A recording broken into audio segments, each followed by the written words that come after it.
आज हम लोग मिसलेनियस के कवि जो उसका टॉपिक है उसमें हम लोग कुछ जो प्रमुख कवि हैं उनके बारे में चर्चा करेंगे। तो सबसे पहले अश्वघोष हैं। तो अश्वघोष से ऐसे इनके बारे में हम देखेंगे, इनका जीवन परिचय। तो ये संस्कृत के प्रमुख पहले नाटककार थे। कालिदास से सबसे पहले महान भारतीय कवि इन्हें माना जाता है। ये कनिष्क के समय थे, मतलब फर्स्ट सेंचुरी एडी, और ये उनके कनिष्क के सलाहकार थे, एक प्रमुख, जो बौद्ध दरबारी लेखकों के समूह में सबसे प्रमुख थे। फिर इसके बाद इनकी कुछ रचनाएं हैं जो पाली और प्राकृत में हैं, और यह जो थे सर्वस्तिवाद महासांगिक स्कूल से जुड़े हुए थे। ये कवि थे, नाटककार थे और दार्शनिक। भाषा इनकी संस्कृत, पहली शताब्दी। और फिर इनके जन्म से विषय के कुछ हैं, इसको आप लोग देख लीजिएगा। जो प्रमुख इनके कार्य हैं, वर्क है इम्पोर्टेंट, वो है बुद्धचरित, सौंदरानंद और सूत्रालंकार। और आप देखेंगे पिछले बार का पेपर जो हुआ है 4 सितंबर को, उसमें देखेंगे कि सौंदरानंद किसकी रचना है, तो वो है अश्वघोष की। तो डायरेक्ट क्वेश्चन इसी विकिपीडिया के चैप्टर कंटेंट से आते हैं, तो आप इसको रिवाइज करेंगे तो देख हो सकता है आपको। अश्वघोष ने बुद्धचरित, बुद्ध के जीवन पर लिखा है, महाकाव्य है यह। पूछा जा सकता है कि बुद्धचरित का विषय क्या है। जो बौद्ध भिक्षुक आया था इत्सिंग, उसने भी इसके बारे में उल्लेख किया।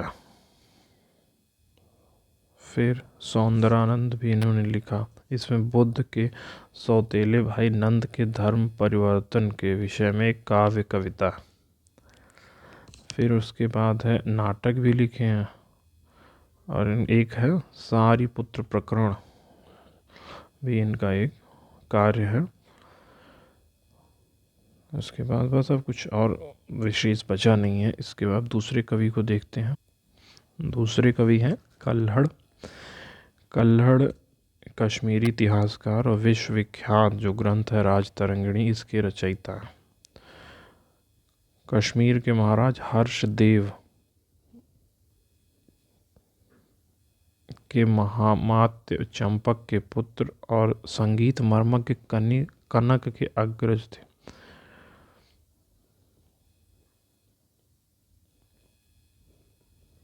फिर आप इसके बारे में देखेंगे, कुछ इसमें विशेष तो है नहीं। फिर इनका जो जन्म है वो अननोन है, मतलब बर्थ एंड डेथ दोनों अननोन है। लोहार राजवंश के समय थे।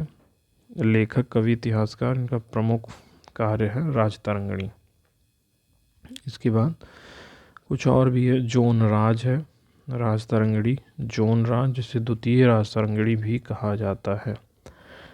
बस इसके बाद कल्हड़ में अब कुछ विशेष है नहीं।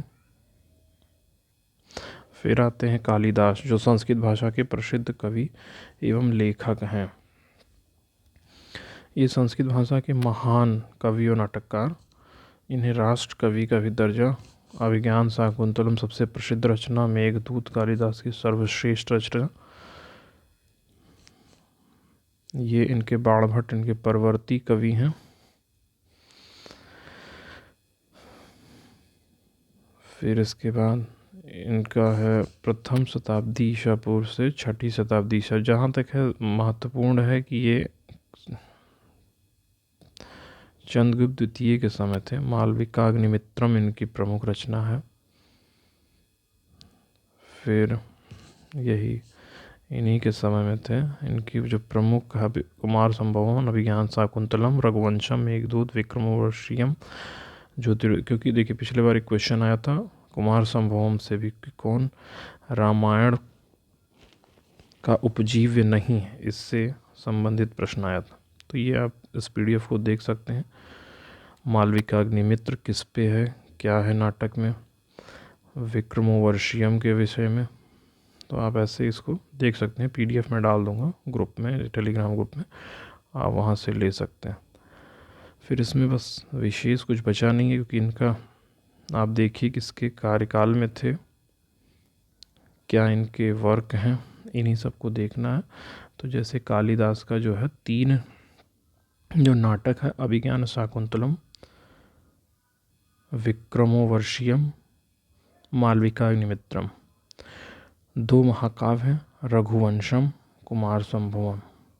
2 खंड काव्य हैं, मेघदूतम, ऋतु संहार। तो ये कभी कभी ये भी मैचिंग आता है कि खंड काव्य क्या है, नाटक क्या है, महाकाव्य क्या।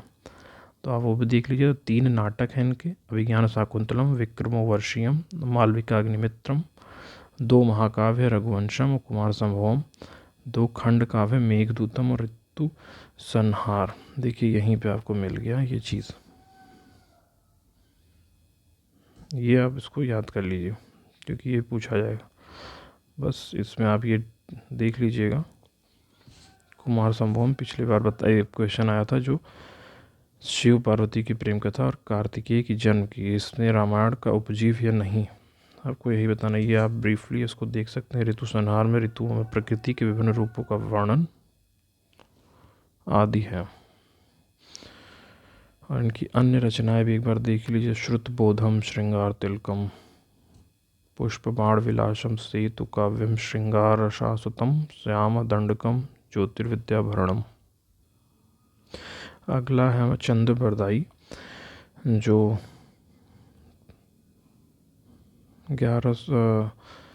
1148 से 1192 ईस्वी के बीच पाए जाते हिंदी साहित्य के आदिकालीन कवि और पृथ्वीराज चौहान के मित्र हैं। इनकी प्रसिद्ध रचना है पृथ्वीराज रासो। फिर इनके है जो इनका वास्तविक नाम है बलिद्वय। तो आप इसको देख लीजिएगा कि वास्तविक नाम क्या है। जन्म लाहौर में हुआ था। पृथ्वीराज चौहान के साथ इनका समय दिल्ली में बीता। प्रसिद्ध ग्रंथ पृथ्वीराज रासो जो 13वीं सदी की है। ब्रजभाषा में इनका ज़्यादा है। ब्रजभाषा हिंदी का प्रथम महाकवि इनको माना जाता है। फिर वे भारत के अंतिम हिंदू सम्राट पृथ्वीराज चौहान तृतीय के मित्र थे। तो पूछा जा सकता है पृथ्वीराज चौहान कौन, फर्स्ट, सेकंड, थर्ड। तो थर्ड थे पृथ्वीराज चौहान। उसके बाद इसमें कुछ है नहीं। इसके बाद हम अगला देखते हैं। अगले प्रमुख कवि हैं संस्कृत के नाटककार, साहित्यकार जो हैं भास। इनकी रचना है स्वप्नवास दत्तम, सबसे प्रसिद्ध नाटक है।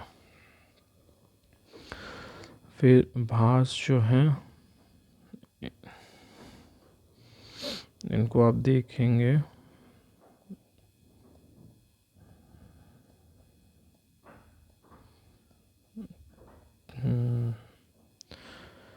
तो इनके विषय में कहा जाता है कि ये कालिदास ने अपने पूर्ववर्ती और लोकप्रिय नाटककारों की चर्चा करते हुए सबसे पहले भास और बाद में सौमिल के बारे में प्रशंसा करते हैं। बाणभट्ट, वाक्यपतिराज, जयदेव ने भी इनकी प्रशंसा की है। ठीक। वामन की काव्य अलंकार, सूत्रवृत्ति और अभिनव गुप्त की अभिनव भारती, राजशेखर की काव्य मीमांसा से भास के नाटकों के अस्तित्व सूचित है। मतलब भास के बारे में इन सब ने वर्णन किया। तो ये सब आप याद कर लीजिएगा क्योंकि ये पूछा जा सकता है किसकी रचना से। राजशेखर की काव्य मीमांसा। फिर इसके बाद इनके जो प्रमुख हैं नाटक, 13 नाटक हैं। स्वप्नवास दत्ता, प्रतिज्ञा, दरिद्र चारुदत्त, प्रतिमा, अभिमारक, अभिषेक, बालचरित्र, पंचरात्र, दूत वाक्य, मध्यमाव, यायोग, दूत, घटोत्कच, कर्णभात, उरुभंग। इन सब के बारे में थोड़ा थोड़ा आप देख सकते हैं। प्रतिमा नाटक 7 अंकों में है। अभिषेक नाटक 6 अंकों में, राम कथा पर आधारित। ये भी राम कथा पे ही आधारित है क्योंकि दशरथ और राम जी के बारे में यानी उपजीव है रामायण का। फिर ऐसे ऐसे सबके बारे में आप देख सकते हैं। फिर आप देखेंगे उरुभंग जो महाभारत से संबंधित है। भीम और दुर्योधन के गदा युद्ध इसमें वर्णित है और उरुभंग की चर्चा है।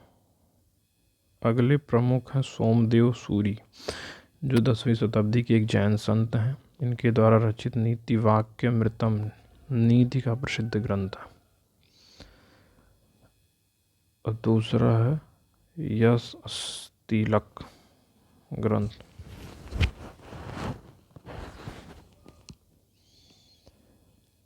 एक और उपासका ध्यान। इन 3